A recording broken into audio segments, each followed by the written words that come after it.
Hello everybody, today we're going to be taking an in-depth look at the RG34 cleaning kit. On the surface this may look like a rather mundane piece of kit, but once you look a little closer it's really quite interesting. Now the full name for this device is Reinigungsgerät Reisig, but for the sake of simplicity, and so I do not continually embarrass myself trying to pronounce that, we're just going to refer to it as the RG34. Now the RG34 was formally adopted and put into production in 1934, alongside brand new K98Ks, bayonets, and other accessories. It was a small but necessary cog in the machine of German rearmament, and its purpose was simple: to serve as a self-contained unit for everything you would need to clean your rifle in the field. Now first, let's take a look at the container that all of the parts are encased in. A total of 5 different firms produce cleaning kits, and you can identify who produced your kit by looking at the markings on the top lid. And here's a chart that shows the different firms and the way their markings evolved throughout the war. Most manufacturers also included either a full date or the last 2 digits of one next to their manufacturing code.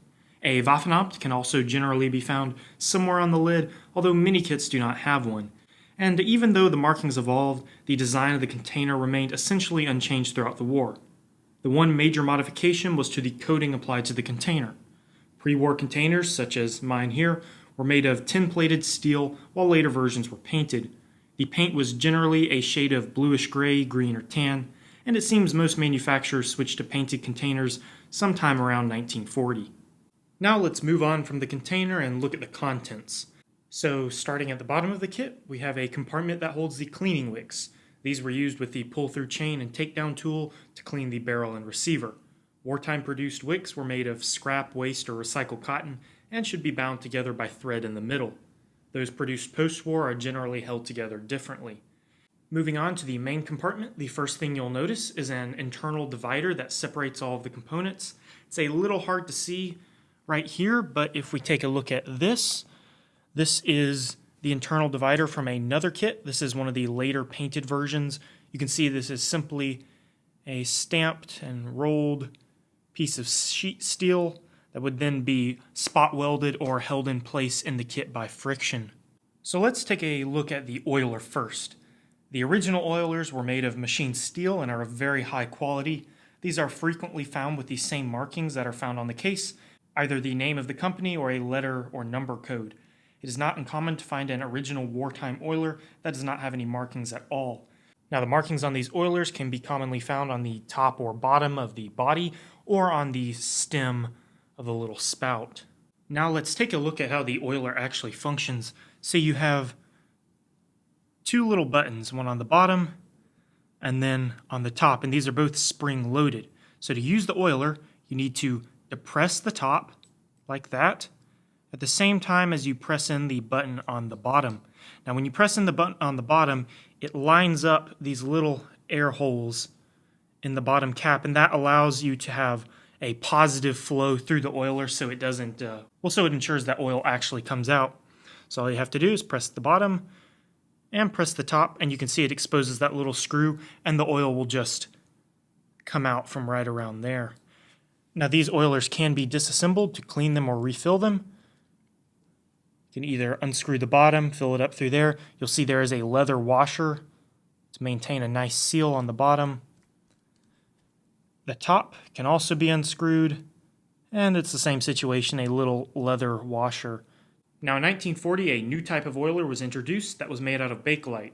Contrary to what you might think, this oiler did not replace the steel oilers, but rather augmented them. The function of this oiler was mostly identical to the steel version, with the main differences being the material, obviously, and the fact that you can only unscrew the bottom on this version. Now, to use the oiler is identical to the steel version. You depress the top like that at the same time as you press in the button on the bottom. It does seem that only one firm, Havig, ever marked their oilers on the outside. My Bakelite oiler has this marking, a faint CMR at the top of the body. The manufacturers of other oilers can be determined by disassembling them and looking at manufacturing markings and quality control stamps that would normally be hidden from view. It should also be mentioned that the composition of the Bakelite changed throughout the war, and you will find oilers in varying shades of red and black. The last thing I want to mention is the rare stamped steel oiler. These were produced at the very end of the war, and little is known about them. Original examples are hard to come by and quite expensive. Next up, we have the cleaning chain, or what would be referred to nowadays as a pull-through. As you probably guessed it, this was used to clean the barrel. Just as with everything else, these are sometimes found with manufacturer's stamps and Waffenamps, and sometimes without. Seems like the Waffenamps on these chains were discontinued around 1942. In addition to regular manufacturers, a number of subcontractors also produce cleaning chains. Out of everything in the kit, these probably went through the most drastic changes. The chains were first produced with aluminum barrels around each one of the links. These barrels prevented the steel links from rubbing against the barrel and damaging the rifling or muzzle crown. They also served as a sort of guide and kept the chain from getting tangled up.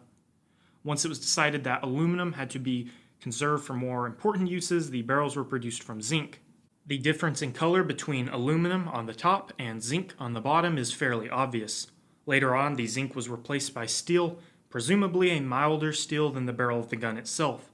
In the very last days of the war, the barrels were removed entirely and the links were left bare. There are also many transitional versions, such as the first two links being aluminum and the rest being zinc, or vice versa. At the end of each chain is a swiveling loop. This is the loop that the cleaning wicks or brushes would be run through. This is also the location of markings on these chains. Here you can see a CMR and a Waffenamt. Here we have an M for Mundlos and another Waffenamt. I'm going to go ahead and talk about the brushes in this section as well, because they are not all that remarkable by themselves. Two types were included in every kit, a cleaning brush here on the bottom and an oiling brush here on the top. The brushes were made with either natural or synthetic bristles. Each had a hook that could be attached to the loop on the cleaning chain. The final part of this kit is arguably the most interesting, but definitely my favorite, the combination tool often referred to by collectors as the spoon. This tool served two purposes. First, it allowed quick removal of the rifle floor plate via the protruding pin. The other end features a serrated eyelet. Cleaning wicks could be inserted into this eyelet, which would allow you to clean out all of the nooks and crannies of the receiver. Some of the tools are marked while others are not. On my spoon, you can see the Habig CMR stamping. Two distinct variations that were made, those with a curved bottom like my tool, and those that have the bottom left flat. Some manufacturers produced both types depending on what year it was. Now, it is quite common for this piece to be missing from kits, and I have seen some sources stating that at some point in the war, certain manufacturers discontinued production of the spoon. This device was also produced post-war, and some of the post-war versions are almost identical to wartime produced pieces.